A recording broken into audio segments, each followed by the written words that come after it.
Halo masyarakat Ombang, Terus pendengar Ombang, kembali lagi ke podcast anjay. Ombang Suara episode ketiga pada malam hari ini. Sebelum-sebelumnya kita sudah membahas tentang kemarin Omnibus Law dengan Bang Niko. Sekarang kita akan membahas tentang demokrasi. Kita, kenapa sih kita kali ini membahas demokrasi? Karena demokrasi di Indonesia itu agak-agak rancu gitu. Mulai-mulai dari agak-agak goyah sekarang ini. Kita nanti akan kedatangan tamu seperti biasa, seorang pemerhati demokrasi. Dan pada malam hari ini saya nggak sendirian, saya ditemani oleh teman saya, kayak biasa podcast, Pandi dulu. Halo Pandi, Iya, halo. Halo. Halo gimana di kabar lu Dohot. di? Gimana Baik kabar lu? banget. Wih, baik Sangat banget baik ya. lah di masa pandemi ini. Lagi sibuk revisi kak? Gimana? Lagi sibuk revisi kak? Ya revisi gue banyak. Gak jelas emang orang-orangnya. Oke, langsung aja kita mau bahas demokrasi. Kita akan panggil seorang pemerhati demokrasi, Bang Willy. Halo Bang. Halo, Halo, Owen, halo, Bung halo, Owen. halo. Halo, Bung Pandi. Halo. Halo. Halo Bung Aduh, jangan Willy. sebut Willy? pemerhati. Lebih baik masyarakat sipil. Masyarakat sipil. Oke, Iya, masyarakat sipil. Sipil. Bung yang masyarakat Masyarakat sipil. sipil. masyarakat sipil yang memerhatikan demokrasi. Oke. Seperti itu kira-kira. Kayak Bung Willy, Apa, bisa Bung Owen? bisa dijelaskan dulu gak teori-teori tentang demokrasi ini gitu loh. Biar Oke, pendengar Ombang ini tahu gitu asarnya bagaimana sih demokrasi ini loh gitu. oke. Sebelumnya, terima kasih sudah diundang di podcast yang dibawa oleh Dohot Owen. Yuk. Bung Dohot Yuk. dengan Bung Fandi Gulo. Membahas demokrasi sebenarnya Guys. adalah pembahasan yang seksi di tengah pandemi seperti ini, apalagi di era sekarang. Demokrasi, kalau kita tarik secara teoritis, ada yang kita kenal dengan teori siklus oleh Polybius. Ada dari tataran monarki, tirani, aristokrasi, oligarki, demokrasi, oklokrasi, baik lagi ke monarki.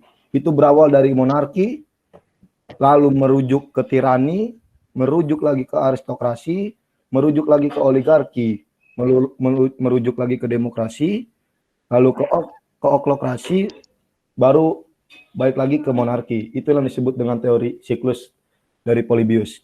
Makanya sempat kita tahu bahwa katanya demokrasi adalah pilihan yang terburuk dari yang paling buruk. Pernah dengar Bung Dohot dengan Bung Adi? Saya belum. Ya, pernah Iya. ada beberapa orang yang mengatakan bahwa demokrasi adalah pilihan yang terburuk dari yang paling buruk. Itulah makanya kenapa para perancang lahirnya NKRI memilih demokrasi sebagai sistem kenegaraannya.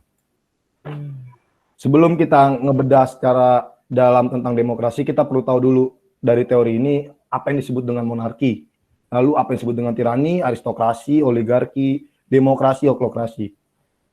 Nah, monarki, teman-teman tahu tentang apa sering kan digaungkan monarki, ini negara tirani, ini negara yang akan berubah menjadi aristokrasi, oligarki. Pernah dengar Bung Dohot? Pernah dong kalau kayak gitu, oligarki, tirani dan kawan-kawannya. Ya, itulah yang ada di teori siklusnya Polybius. Monarki adalah pemerintahan oleh satu orang atau yang kita kenal dengan seorang raja. Ini biasa ada pada saat abad-abad masih di sistem sebelum merancangnya jadi NKRI.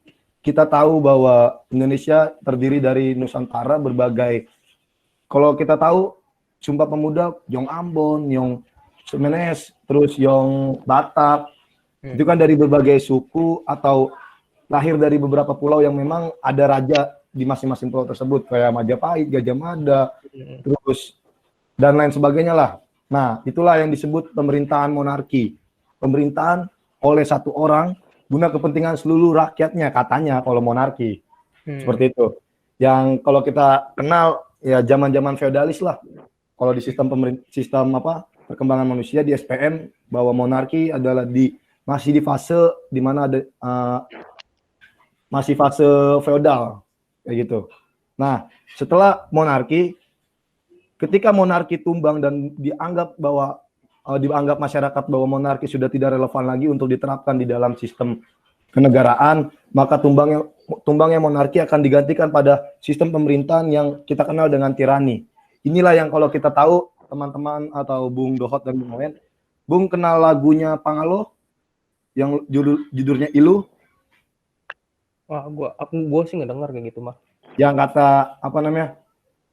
Aku melihat air mata dari pedagang kaki lima. Oh seandainya saja air mata bisa dijual, mereka kaya. Yang seperti itu nggak tahu? Enggak, gua nggak dengar. Nah, Bung itu bisa jadi referensi untuk kita bahas tentang tentang demokrasi. Karena apa? Di lagu itu, di liriknya itu sangat menggambarkan bahwa inilah bobroknya demokrasi yang ada di Indonesia. Karena di liriknya mencantumkan bahwa menerima kenyataan bahwa hidup tidak adil adalah lelucon.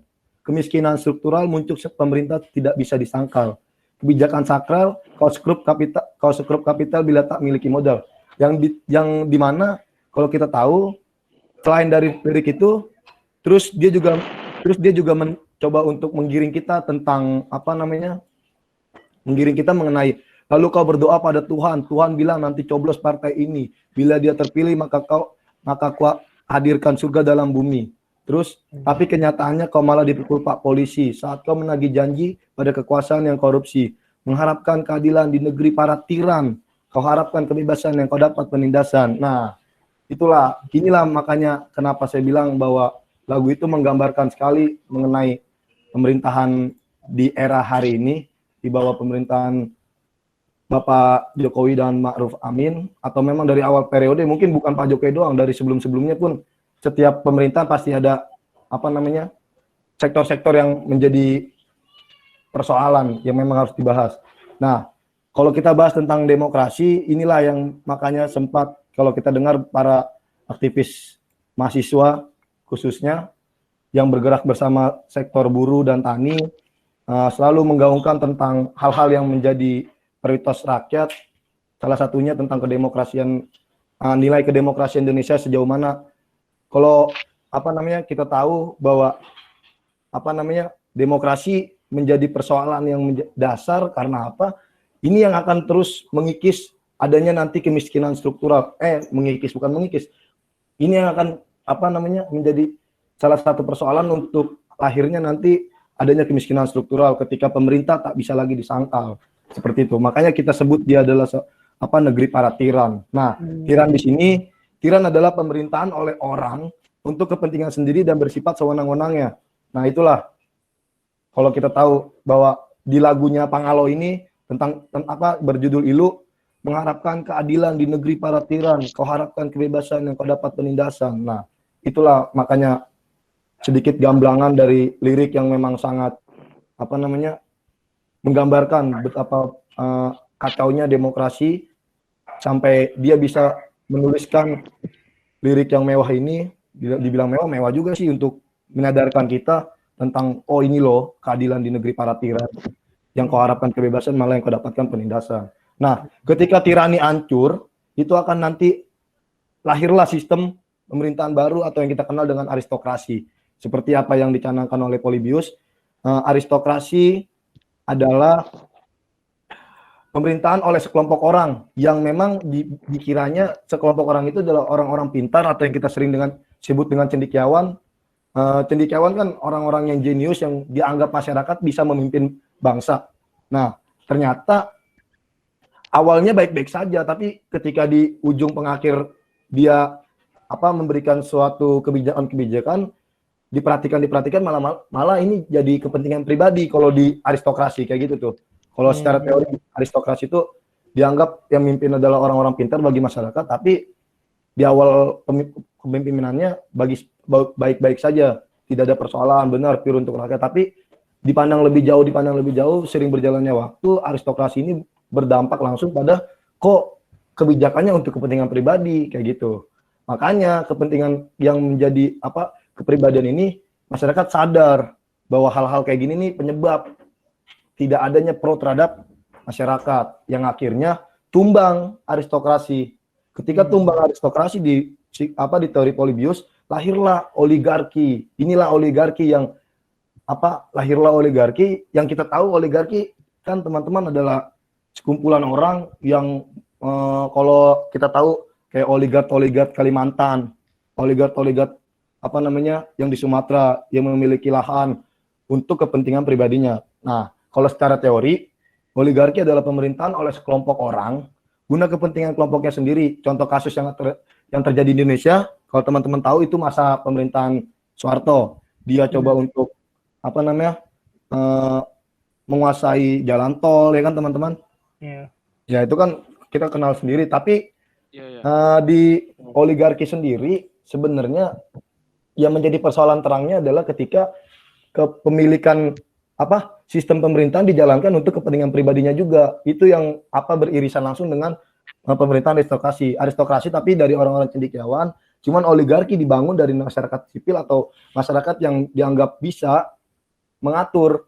Bedanya kalau aristokrasi dianggap masyarakat dia adalah orang pintar yang bisa mengatur. Tapi kalau di oligarki siapapun nggak dianggap dia pintar atau enggak, semua pun bisa memimpin.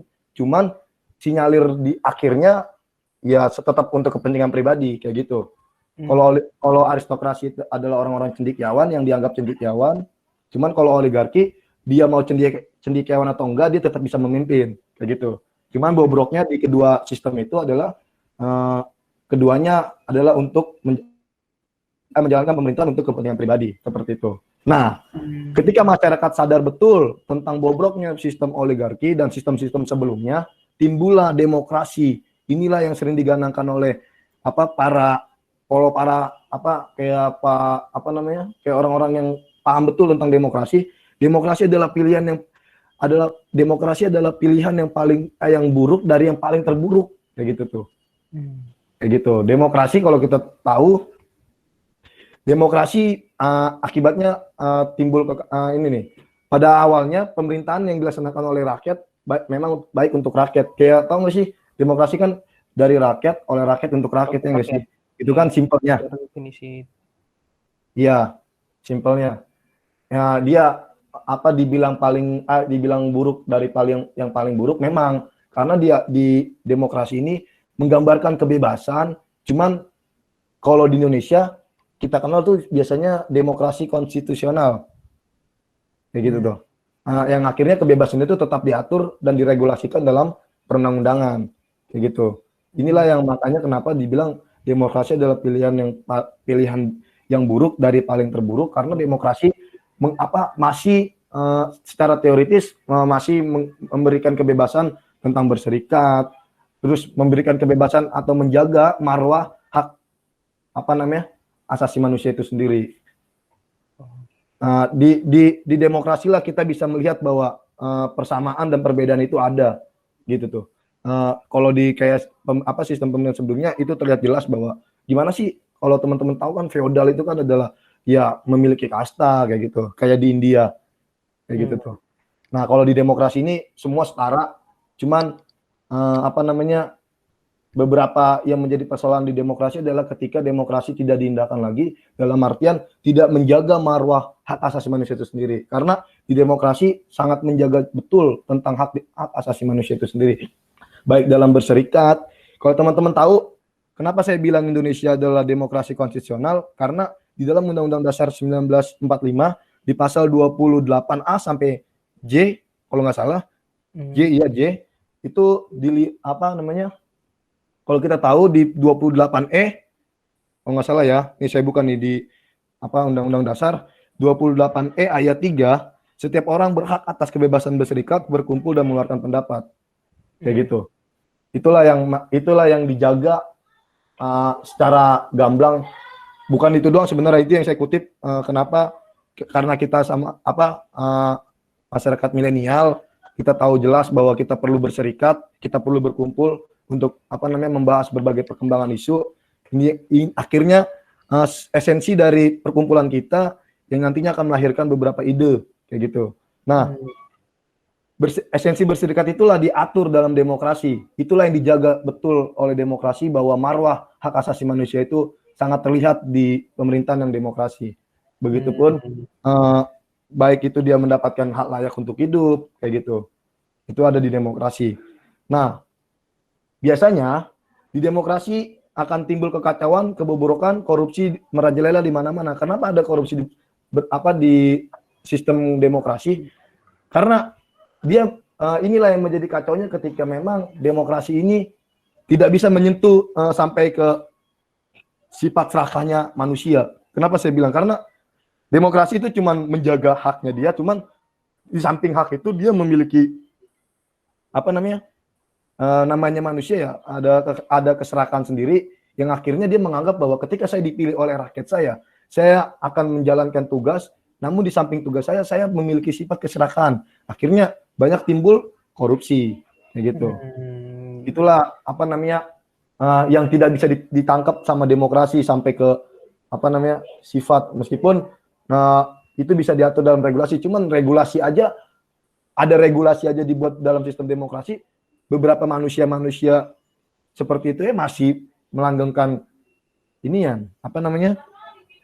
korupsi. Selain di korupsi, kita tahu jelas bahwa persoalan-persoalan di Indonesia yang menganut sistem demokrasi, kayak kemarin mengenai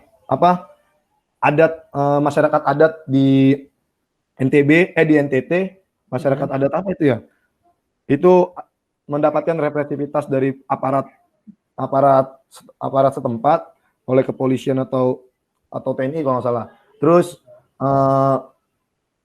teman-teman juga tahu tentang kemarin masyarakat adat di Kuningan itu dirampas lahannya oleh pemerintah setempat karena menganggap bahwa adat itu sudah tidak ada kejelasan tentang teritorialnya, sehingga pemerintah setempat mencoba untuk membubarkan, kayak gitu. Gitu. Nah, inilah persoalan-persoalan inilah kekacauan yang ada di demokrasi. Represi kekacauan timbul ketika pemerintah tak lagi bisa disangkal, kayak gitu. Inilah yang menyebabkan akhirnya ketidakpercayaan masyarakat atas sistem demokrasi itu sendiri. Karena sistem demokrasi pure dari rakyat oleh rakyat untuk rakyat, kayak gitu. Cuman salahnya adalah di demokrasi konstitusional regulasi dibuat bukan atas kepentingan dasar rakyat, kayak gitu, tapi atas kepentingan para pejabat yang berkuasa, kayak gitu. Baik dia adalah oligark lagi, baik dia para investor asing ataupun lokal yang coba dengan kekuasaannya ya dia bisa untuk menciptakan regulasi yang memang menguntungkan dia. Inilah irisan kenapa saya bilang di Indonesia demokrasi sudah mulai terkikis, karena nilai-nilai demokrasi tidak lagi diterapkan untuk kepentingan rakyat pure, tapi untuk kepentingan segerombolan orang atau kelompok yang memang dianggap bahwa saya adalah hero ketika saya sudah dipilih rakyat, ya amanah ada di saya, bagaimana saya menjalankannya. Tapi kan rakyat pada saat memilih, tadi yang disebutkan dalam lagunya Pengalo, nanti coblos partai ini, bila dia terpilih maka akan kuhadirkan surga dalam bumi. Itu adalah bentuk satir bahwa kayak lalu kau berdoa pada Tuhan, Tuhan bilang nanti coblos partai ini. Bila dia terpilih maka akan kuhadirkan surga dalam bumi. Itu adalah bentuk satir bahwa pengharapan tentang demokrasi di Indonesia saat ini nggak usah terlalu menganggap bahwa dia akan pro terhadap rakyat. Memang secara penyampaian dan lain sebagainya pada saat kampanye rakyat mau bagus. Padahal realitanya represivitas di masyarakat adat masih banyak, ya kan? Terus RUU Cilaka yang kemarin itu juga banyak nggak melibatkan sektor buruh dalam pembahasan RUU Cipta Kerja. Ini menggambarkan, ini sedikit menyentil tentang RUU Cilaka. Kenapa saya bilang RUU Cilaka tidak menerapkan sistem demokrasi? Karena pada saat pembahasan RUU Cipta Lapangan Kerja atau Cipta Kerja yang diganti redaksinya, bahwa RUU Cipta Kerja tidak melibatkan sektor buruh untuk pembahasan di klaster ketenaga kerjaan, kayak gitu. Itulah yang coba ada permainan apa di dalam gedung DPR RI hari ini, ya kan? Agak sedikit menyentil situ karena ini adalah case tentang demokrasi. Kenapa dia tidak melibatkan tidak melibatkan sektor buruh untuk pembahasan RUU Cipta Kerja? Apakah ini para pemain permainan para investor atau para pengusaha yang ada di Indonesia? Atau seperti apa kan seperti itu?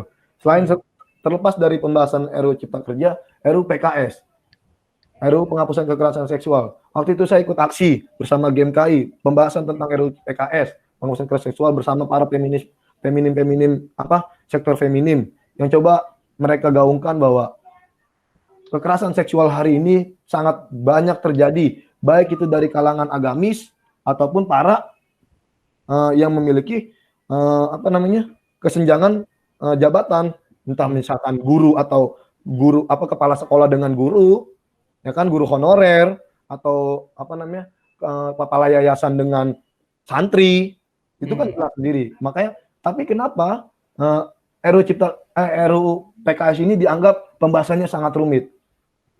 Karena mereka nggak memprotasi persoalan itu hari ini. Mereka lebih mengutamakan bagaimana mereka bertuan pada investor dan juga para pengusaha-pengusaha, kayak gitu. Inilah mainan para oligark yang lahir di tengah sistem demokrasi. Mereka coba untuk mengikis kepercayaan masyarakat tentang demokrasi. Itulah para permainan-permainan oligark yang ada di Indonesia. Kalau teman-teman sering ngikutin tweetnya Bung Dandi Laksono, dua jurnalis yang mengelilingi Indonesia, mereka coba menggambarkan kepada masyarakat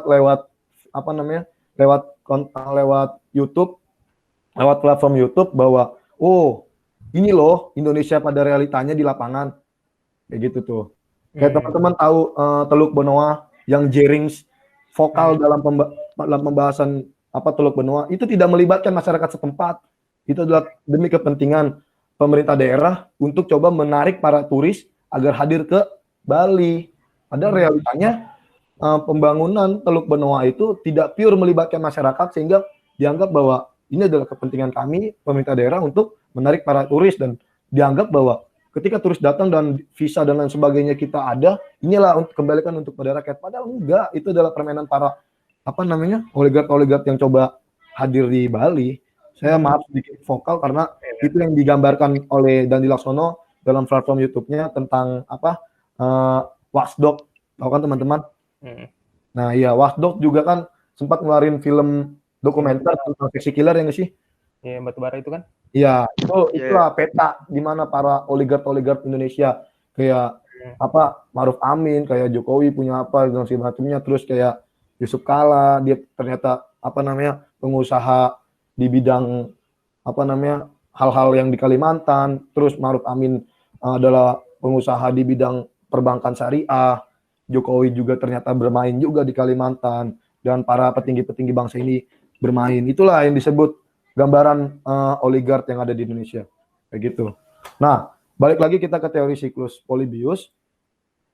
Ketika demokrasi sudah tidak menerapkan tidak memberikan dampak baik bagi masyarakat, yang dari rakyat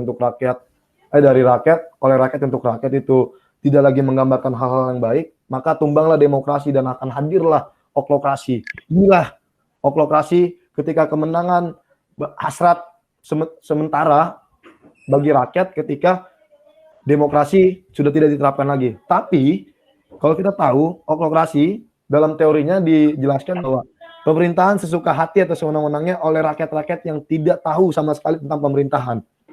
Inilah lahirlah sistem baru ketika demokrasi hancur, timbul oklokrasi yang dimana dipimpin oleh orang yang tidak tahu sama sekali, buta terhadap pemerintahan, kayak gitu tuh. Dia buta, nggak tahu sama sekali tentang pemerintahan, akhirnya dia dipilih karena saking tidak percaya lagi dengan orang-orang pintar, orang-orang yang memiliki gelar, akhirnya orang yang biasa pun, masyarakat kecil pun, yang benar-benar secara perekonomian kecil atau bisa dibilang ya masyarakat sederhana lah, akhirnya dia dipilih untuk memimpin bangsa ini, yang sama sekali dia tidak tahu. Akhirnya, tapi yang menjadi kacaunya di pemerintahan oklokrasi ini, dia akan sesuka hati dalam memimpin, kayak gitu.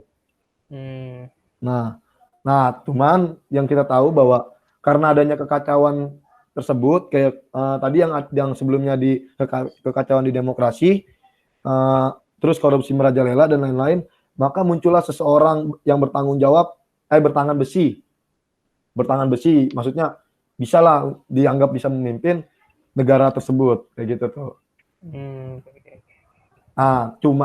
Inilah makanya kenapa bilang teori siklus Polybius ini ketika nanti demokrasi terus lahir tumbang timbulnya oklokrasi. Nah, ketika oklokrasi dianggap tidak lagi relevan oleh masyarakat kecil yang nggak bisa memimpin, akhirnya makin bobrok lagi, maka akan kembali kepada sistem yang awal, yaitu monarki kayak gitu. Oh. Makanya dibilang bahwa demokrasi adalah pilihan yang terburuk dari yang paling buruk. Gitu. Karena memang cuma di demokrasi doang yang menjaga marwah hak asasi manusia itu sendiri. Dia menjamin seluruhnya. Kayak gitu. Cuman kacaunya demokrasi itu hancur ketika marwah hak asasi manusia itu tidak dijalankan. Kayak gitu. Oke. Jadi mungkin itu sedikit gambaran tentang teorinya, Bung. Tadi Bang Willy sudah memaparkan teori tentang demokrasi melalui siklus Polybius. Nah, jadi definisi demokrasi itu lebih ke rakyat ya. Jadi lebih ke HAM-nya rakyat tersebut. Iya. Nah, jadi apapun itu kita melibatkan kepada rakyat gitu kan? Iya, menjaga marwah hak asasi manusia yang dimiliki oleh masyarakat. Nah, kalau di demokrasi sendiri nih, kalau di Indonesia tuh udah ada di sebenarnya di Pancasila bagian keempat ya, nomor 4 ya. Iya, betul. Berkaitan oleh hikmat, kebijaksanaan dalam permusyawaratan perwakilan. Betul. Itu sebenarnya demokrasi pun udah dipikirkan di pembentukan Pancasila gitu. Betul. Cuma di Indonesia sendiri itu demokrasi itu mulai jalannya itu mulai diperluasnya itu ketika selesainya zamannya Soeharto. Betul. Sebelum Ketika tumbang. Ya pas lagi di zaman Soeharto, itu demokrasi tuh benar-benar digembok gitu, benar-benar dipersempit. Kayak lu misalnya mau bersuara, itu lu bakal di apa ya? Kayak bakal dicecar gitulah. Iya betul. Bakal diburu, apalagi kalau gue dicerita zaman-zaman dulu kampus, bokap gue kalau misalnya organ terus lu ngebahas tentang pemerintah, iya. Kita ada tukang bakso di depan. Iya dulu memang kalau sedikit kita coba flashback atau historical tentang pemerintahan Soeharto, masyarakat suka betul dengan pemerintahan beliau. Kenapa dibilang suka? Karena dianggap masyarakat ya kita makmur aja kok, beras nggak mahal, apa nggak mahal, sandang pangan papan kita biasa-biasa aja. Cuman yang menjadi persoalan adalah kemurahan tersebut ternyata bukan karena pure atas kinerja penggunaan sumber daya kita. Ternyata mereka bertuan pada investor-investor yang berada di Amerika. Cuman saya lupa nama orangnya siapa tuh. Itu yang menjadi penggerak perekonomian di zaman Soeharto. Di samping itu juga ternyata di pemerintahan Soeharto itu kita kenal bahwa adanya mafia Berkeley. Waktu itu di Menteri Keuangannya siapa ya? Pokoknya adalah kalau kita kenal di mafia Berkeley, pernah disentil juga tentang mafia tersebut. Itu yang menggerakkan perekonomian di zaman pemerintahnya Soeharto. Sehingga masyarakat menganggap kita makmur kok. Tapi demokrasi nggak ada di situ. Kayak gitu. Kita berserikat di kampus. Di kampus kalau ngomongin pemerintahan katanya langsung dibredel ya kan. Makanya langsung balik ya kan. Terus kalau terlalu vokal kepada pemerintahan tiba-tiba hilang ya kan. Nah, enaknya ketika tumbangnya Orde Baru itu lahirlah reformasi atas perjuangan seluruh sektor masyarakat. Salah satunya adalah elemen mahasiswa melahirkan reformasi. Cuman pelahiran reformasi tidak diiringi dengan solusi apa yang tepat untuk ketika tumbang Orde Baru. Akhirnya segala sesuatunya dilakukan dengan cepat-cepat. Yang akhirnya reformasi kalau dibilang belum waktu pada saat itu belum benar-benar dirancang sedemikian rupa untuk lebih baik lagi, tapi dia cuma selesai sampai ketika tumbangnya Soeharto, terus hilangnya dui fungsi ABRI kayak gitu tuh, serta hilangnya juga sistem oligarki itu kayak gitu. Nah, kalau misalnya di sini kan demokrasi kan terlalu luas tuh, bisa kan keterlibatan rakyat itu bisa mulai dari suara, bisa mulai dari ekonomi, bisa mulai dari pemilihan dan lain-lain. Nah, demokrasi di sini kan kita mencobanya itu lebih ke suara gitu. Nah, di suara ini kan misalnya seperti kasus Jering itu kan Ya. demokrasi itu udah mulai tergoyahkan gitu, udah mulai sudah membentukkan hukum gitu. Kan sebenarnya menurut aku nih ya, Jering itu nggak salah gitu. Maksudnya si Jering itu kan cuma absurd aja gitu. Dia cuma ngasih tahu kalau misalnya apa tuh ikatan ya? Ikatan Dokter Indonesia. Ya ID merupakan kacung ya ID Kacung merupakan WHO. Ikatan Dokter Indonesia. ya kalau dia misalnya menyampaikan gitu secara publik itu kan cuma kan apa ya menyampaikan saja itu mah boleh-boleh aja sah saja. Iya, betul. Cuma yang salahnya itu si Jering ini mempergunakan demokrasi itu kelewatan gitu. Kayak apa sih? Anda bersuara tapi berdasarkan spekulasi gitu. Kan dia suka ngirim-ngirim video tuh. Yang video-video kayak misalnya ada apa sih kayak buat instansi yang segini ternyata begini yang begitu-gitu. Nah, menurutku ini demokrasi ini tuh harus dipergunakan secara sebaik mungkin gitu. Kalau misalnya menggunakan demokrasi secara berdasarkan spekulasi itu intinya berbahaya gitu. Citra seseorang atau instansi itu bisa hancur gitu. Instansi besar ID tuh kalau misalnya menggunakan demokrasi oleh seorang Jering tiba-tiba langsung diserang seperti gitu aja itu susah gitu. Citra itu ketika mengembalikan citra baik lagi itu susah banget gitu. Makanya menurutku itu ID tuh melakukan kayak penuntutan ya. Apa udah penjara sih? Udah di penjara ya? Udah di penjara udah di penjara itu karena kayak gitu supaya nanti masyarakat itu menggunakan demokrasi itu mohonlah gitu. Tahulah batasannya gitu. Jangan terlalu membludak gitu. Kan kalau zaman Soeharto kan lebih lebih disatukan gitu. Kalau bilang saya diam ya, udah itu diam semua itu semua. Iya betul. Ketika Soeharto udah turun, kan udah mulai tuh demokrasi, akhirnya menyebar ke kemana-mana. Semuanya pada beredar kemana-mana, pembulian, terus kayak ucapan-ucapan kasar tuh mulai kayak gitu. Kayak gitu tuh. Jadi mohon gunakan demokrasi itu sebaik-baik mungkin gitu. Lebih bijaksana lah gitu. Iya. Nah, lagi tapi bang, soalnya ada lagi nih yang baru-baru ini kan Kejagung tuh. Bakar tuh. Iya. Nah, pengguna demokrasi Kejagung, Kejaksaan Agung bakar. Kenapa dengan Kejagung? Iya. Mulai lagi tuh pengguna demokrasi oleh masyarakat Indonesia di kolom komentar gitu kan sampai cuma berdasarkan spekulasi kayak Kejagung, wah kebakar nih, ada yang bakar nih. Pasti koruptor ini kerjasama gini biar kebakar. Itu kan penggunaan demokrasi benar secara ucapan itu bebas. Tapi Anda itu kalau mau bicara itu gitu, jangan berdasarkan spekulasi aja. Apalagi tuh komentar di akun asli gitu, kayak akun opini.id, akun gede gitu. Yang punya influencer itu banyak gitu. Nanti sekali lagi sebuah citra instansi itu bisa rusak gitu. Jadi mohon sangat gitu loh. Lebih bijaksana lagi kepada orang-orang Indonesia. Sebenarnya gini Bung Dohot, kalau dibilang timbulnya regulasi Undang-Undang ITE bagi saya inilah salah satu kekacauan di pemerintahan hari ini. Kenapa saya bilang kacau? Undang-Undang ITE ini sebenarnya terdiri dari berbagai unsur-unsur yang masih karet gitu tuh, unsur-unsur pasalnya masih sulit untuk ditebak. Contoh saya tafsirkan begini, akhirnya tafsir orang pun berbeda tentang pasal itu. Jadi dibilang sebagai pembatasan demokrasi di Undang-Undang ITE ini, cuma pembatasan tersebut juga masih karet kayak gitu tuh, nggak ada kepastian tentang penghukuman bagi orang yang melanggar ITE. Sejauh mana sih kita tahu tentang salah atau enggaknya di dalam Undang-Undang ITE? Undang-Undang ITE itu enggak banyak beberapa ahli yang masih memandang bahwa praktisi lah.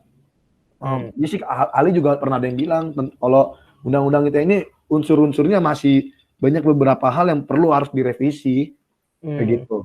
Soalnya ITE ini bisa kayak orang sakit hati pun bisa kena gitu. Iya kayak gitu. Padahal indikatornya tuh susah gitu orang sakit hati mah. Tinggal delik laporan ya kan, diurus langsung. Iya kayak gitu. Ini maksudnya oke lah dibilang bahwa demokrasi sebagai bentuk pembatasan terhadap demokrasi. Cuman ngebatasinya pun masih karet kayak gitu tuh. Orang nafsir pun masih bisa macam-macam kayak gitu. Kalau dibilang tadi persoalan tentang Kejagung kebakaran, bagi saya kita nggak usah heran lah di negara negara Indonesia. Kalau saya baca juga komen-komentar di Instagram atau di sosial media lainnya, platform lainnya, dibilang bahwa wah ada sabotase di kasus Joko Chandra. Kalau para koruptor ini kan itu kan terus terang yang kebakaran di bagian intelijen dengan SDM gedungnya kan, gedung intelijen. Berarti wah ada permainan nih di dalam sini. Kalau saya berpandangan kita nggak usah heran lah di negara Indonesia kasus-kasus kayak gitu persoalan-persoalan atau problematika kayak gitu hadir karena memang ya pelanggaran HAM aja nggak tuntas, bukti kasus Munir aja nggak bisa diselesaikan kayak gitu tuh. Kalau masalah kayak gitu ya bagi saya masalah kecil lah. Kejagung kebakaran dibilang untuk sabotase kasus korupsi Joko Chandra, orang hal kayak gitu aja bisa di pelanggaran HAM aja nggak tuntas kok. Pelanggaran Munir dibilangnya bahwa sulit untuk mendapatkan barang bukti dan lain sebagainya atau lain sebagainya, pelanggaran HAM lainnya masih banyak. Kalau masalah kayak gini bagi saya ini hal yang biasa di negara Indonesia. Emang dari awalnya aja pemerintah ini nggak mendapatkan respect dari masyarakatnya itu sendiri gitu ya. Kalau dibilang respect ketika memang masyarakat coba untuk menggunakan hak suaranya. Cuman yang lagi-lagi ya kayak begitu, demokrasi kita terlalu dianggap bahwa ketika kita jadi presiden adalah hero untuk masyarakat dan menganggap bahwa dia sudah mempercayai saya, bagaimana saya untuk menjalankannya kayak gitu. Ya akhirnya ya berbagai spekulasi hadir. Ya kalau dibilang nggak ada dasarnya, ya yang penting poin pertamanya adalah mereka sadar betul tentang hal kayak gitu. Meskipun dibilang itu adalah spekulasi tanpa data, bagi saya itu adalah hal kewajaran karena ini coba menggambarkan bahwa masyarakat nggak buta tentang hal itu. Ya gitu. Boleh berpendapat kan sesuai dengan undang-undang Undang 28E. 28E yang ada setiap orang berhak atas kebebasan berserikat dan mengeluarkan pendapat. Saya bilang bahwa ya itu adalah saya jempol lah untuk masyarakat hari ini udah nggak buta terhadap persoalan-persoalan kayak gitu. Bisa dia sampai berspekulasi bahwa ini ada sabotase apa, artinya nggak kayak dulu lagi kita, maksudnya nilai demokrasi itu hadir, nggak kayak dulu kalau kita sedikit bahas kayak gitu kan langsung ada beberapa orang ketakutan tentang bahas pemerintahan. Ya nggak sih? Nah kalau sekarang kan melihat persoalan kayak kebakaran Kejagung aja, mereka sudah berani berpendapat bahwa ada sabotase apa nih di kasus ini. Oh ini jangan-jangan sinyalir dengan kasus ini. Jangan-jangan begini-begini. Saya meskipun mereka tanpa data, cuman hanya arogansi pemikiran mereka, bagi saya itu adalah kemajuan bangsa kita sudah melek akan persoalan-persoalan kayak gitu. The best untuk masyarakat Indonesia. Terus berani vokal tentang kebenaran bahwa kebenaran itu akan dinyatakan kayak gitu. Nih kalau lu sendiri Di, gimana Di? Melihat demokrasi di masyarakat kita? Ya kalau gue melihat demokrasi di masyarakat kita ya kadang juga nggak berjalan dengan baik ya. Contohnya kayak misalnya kalau dalam pemilu ya, kalau misalnya dalam pemilu tuh kebanyakan tuh orang tuh kalau milih pejabat atau apa gitu, dia tuh melihat dari kayak ikatan persaudaraan gitu nggak sih? Kayak misalnya gimana? Paguyuban gitu. Paguyuban kayak iya gitu ya. Kayak nepotisme gitu nggak sih? Kayak misalnya nih yang naik nih kayak gue kenal nih, kayak gue harus memilih dia nih. Iya. Nggak pernah dengar. Jadi seakan-akan tuh iya nggak pernah dengar visi misinya apa, nggak pernah ini itu. Tapi giliran orang yang dia dukung itu naik ya, terus aspirasi suaranya nggak didengar ya, dia ini apa sih marah terus ngoceh sendiri ya begitu. Padahal dia milih pejabat tersebut ya atas dasar misalnya dia saudara gua, gua sama dia saling kenal. Gitu. Gue pernah ini nih ceritanya kayak gini, yang contoh-contoh kayak gini. Soalnya kan demokrasi kan, kita sudah dikasih hak untuk memberikan suara untuk pemilihan gitu kan. Kan itu kan orang pejabat di atas kan nggak langsung langsung di atas gitu kan. Dia kan ada di atas itu kan karena kita yang milih kan. Nah, gue pernah menggunakan demokrasi gue gitu waktu pemilihan presiden kemarin tuh. Itu pertama kali tuh gue menggunakan demokrasi gue. Nah, waktu itu kan gue nggak tahu apa-apa kan ya. Ya udah gue nanya yang lebih pengalaman kan ke ortu gue yang udah berapa kali nyoblos tuh udah jago lah. Gue tanya-tanya dong, ini nyoblos kayak gimana kayak gitu. Terus nanti nyoblos begini bagaimana. Nah, terus di ortu gue sendiri itu nggak ngasih bekal demokrasi ke gue sendiri gitu. Pokoknya nanti begini, nanti kamu coblos aja yang ada merah, terus ada bantengnya. Udah semua aja yang ada gambar-gambar kayak itu kamu coblos. Nah, kan gue kan gimana ya, gue kan masih polos gitu. Gue mau mencoba menggunakan demokrasi gue, tapi ternyata yang sudah lebih ahli, yang udah sering terjun ke pemilihan umum, ke demokrasi pun mengasih ilmunya pun nggak ada gitu ke gue. Jadi lihat dari situnya aja kita pengguna demokrasi aja itu pun kurang gitu. Makanya kalau itu jangan heran tiba-tiba yang di atas, loh kok begini? Ternyata emang kita sendiri pun yang memang kurang bijaksana gitu dalam penggunaan demokrasi. Contoh lain lah, paling kecil, pas rapat kita sudah dikasih demokrasi kan kita musyawarah. Demokrasi lebih identiknya kalau di Indonesia itu musyawarah. Kasih musyawarah, ayo dong speak up, gimana nih pendapat idenya. Pada diem. Iya. Pada diem ya. Serba salah jadinya. Pada diem. Dikasih sistem demokrasi. Itu sedang dikasih demokrasi gitu loh sama. Oh itu loh untuk lingkup kecil loh. Itu pun itu demokrasi pun nggak begitu bijak kasihnya. Di luar baru kita keluar, baru kita speak up. Gitu loh. Maksudnya kita pada mohon gitu kepada masyarakat Indonesia ini, pada pada pendengar ombak, tolong menggunakan demokrasi itu secara bijak gitu. Kalau demokrasi tanpa ada kayak nilai atau value dalam demokrasi sendiri itu pun nggak bakal bisa berjalan dengan baik gitu. Contohnya sebagai pemilihan tadi, kita memilih misalnya, wah si Mangunsung dia, aku pilih lah dia. Akhirnya dipilih karena satu marga. Dipilih, dia ganteng nih, wah gini. Akhirnya kan kita pengguna demokrasi tuh kita mendengarkan apa yang pengen kita dengar gitu. Gak pernah kita dengerin visi atau misi mereka gitu. Akhirnya ya begitu, jadi bumerang buat kita sendiri gitu loh.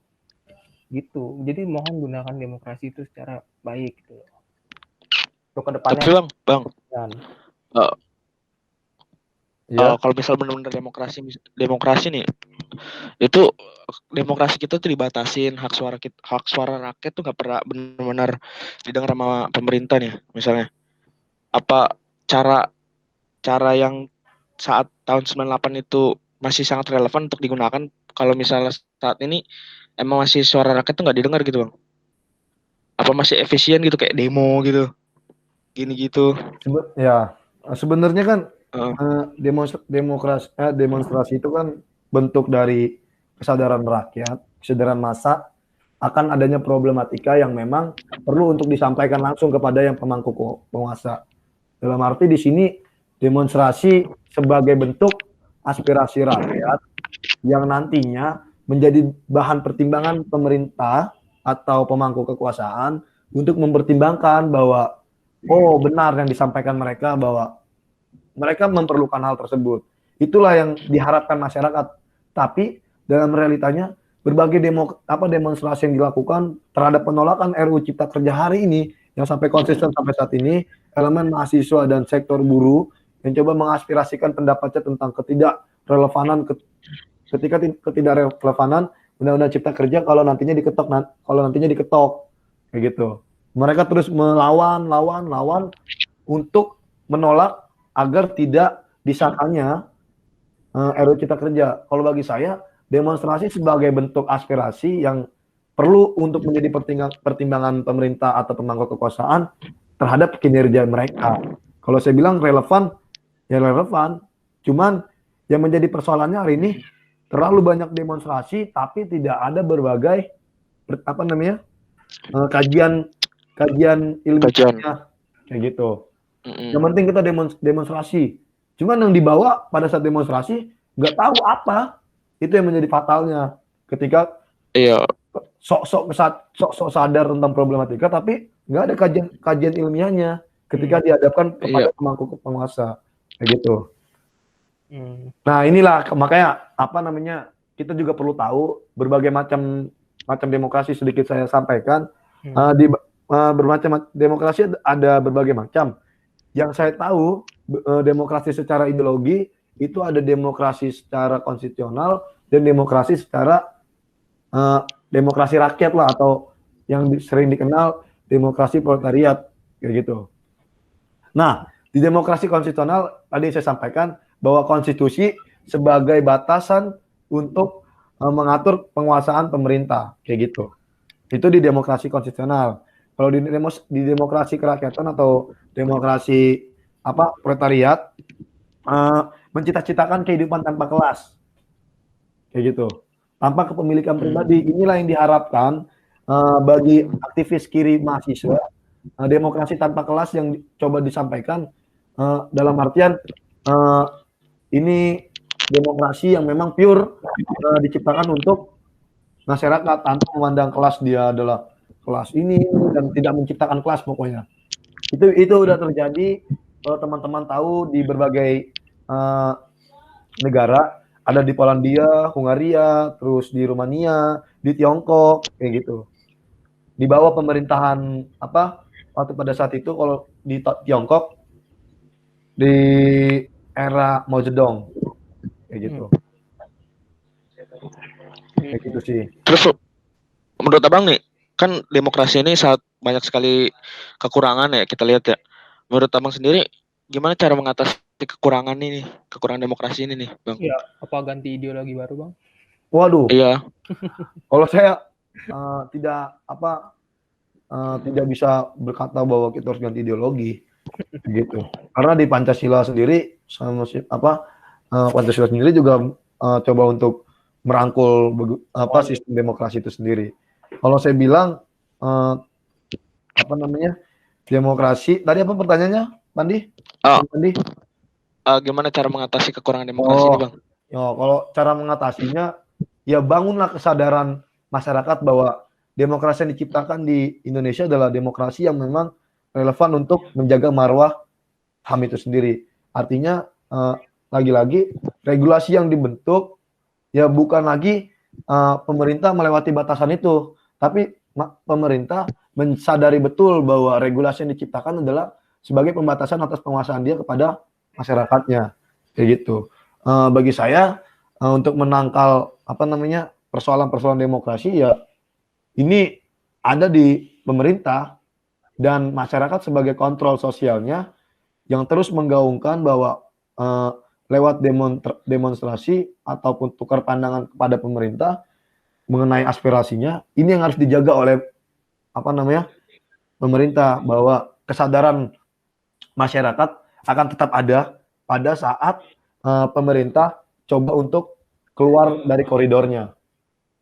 Untuk menjaga demokrasi sendiri, ya pemerintah coba sadar bahwa dirinya jangan sampai terlewat batas oleh koridor-koridor yang ada, kayak gitu. Cepat tuntaskan persoalan-persoalan masyarakat, baik itu dalam persoalan hari ini tentang masyarakat adat, lepaskan tindakan represivitas aparat penegak kepada para masyarakat adat hari ini, terus coba bahas lebih rinci mengenai RUU Cipta Kerja, libatkan sektor elemen buruh untuk pembahasan RUU Cipta Kerja. Terus kalau bagi saya sejauh ini saya tetap masih ada pada penolakan RUU Cipta Kerja, kayak gitu. Karena di situ tidak mengandung coba pemerintah untuk lepas dari koridornya, kayak gitu. Oke. Tuntaskan persoalan. Yang terakhir adalah bahas RUU PKS, kayak gitu. Karena persoalan kekerasan seksual semakin hari semakin melonjak tinggi. Banyak berbagai persoalan, baik itu dari hal orang yang memiliki jabatan, yang persoalan guru honorer dengan kepala sekolah, terus kepala yayasan dengan santri, terus bapak dengan anak, terus bapak dengan anak tiri dan lain sebagainya. Sampai saat ini, sejauh ini kekerasan seksual akan tetap ada kalau hilangnya kekerasan seksual ketika regulasi pengawasan kekerasan seksual itu ada, kayak gitu. Kalau tidak adanya regulasi pengawasan kekerasan seksual, pasti kalau tidak ada regulasinya, kekerasan seksual akan tetap melonjak tinggi di Indonesia. Seperti itu. Keren. Oke, terima kasih Bung Willy. Kita sudah menemani para pendengar Ombang nih, sudah 50 menit kita menemani. Buset, nggak kerasa ya. Oke, untuk kesimpulannya gitu ya, demokrasi itu sebenarnya menurut teori Polybius itu demokrasi adalah lebih ke penyesuaian HAM memang. Iya, menjaga marwah. Kalau saya berpandangan bahwa siklus itu menjaga marwah demokrasi, menjaga marwah hak asasi manusia. Nah, menjaga marwah hak asasi manusia. Nah, demokrasi itu banyak sekali aspeknya gitu, bisa kalau lebih melibatkan masyarakat itu lebih ke bisa kemana aja, aspek ekonomi bisa, ke aspek sosial bisa, ke aspek suara juga bisa, seperti pendapat dan lain-lain, seperti berkumpul. Nah, untuk demokrasi sendiri itu, jadi dimohon gitu kepada pemerintah lebih melibatkan masyarakat itu. Kan percuma kita sudah menganut demokrasi tapi masyarakat pun nggak diambil nggak diajak gitu. Nah, untuk masyarakat sendiri kita kan sudah punya demokrasi gitu. Demokrasi itu kita gitu. Demokrasi itu masyarakat banget. Mohon penggunaan demokrasi itu lebih bijak dan lebih berkelas gitu loh.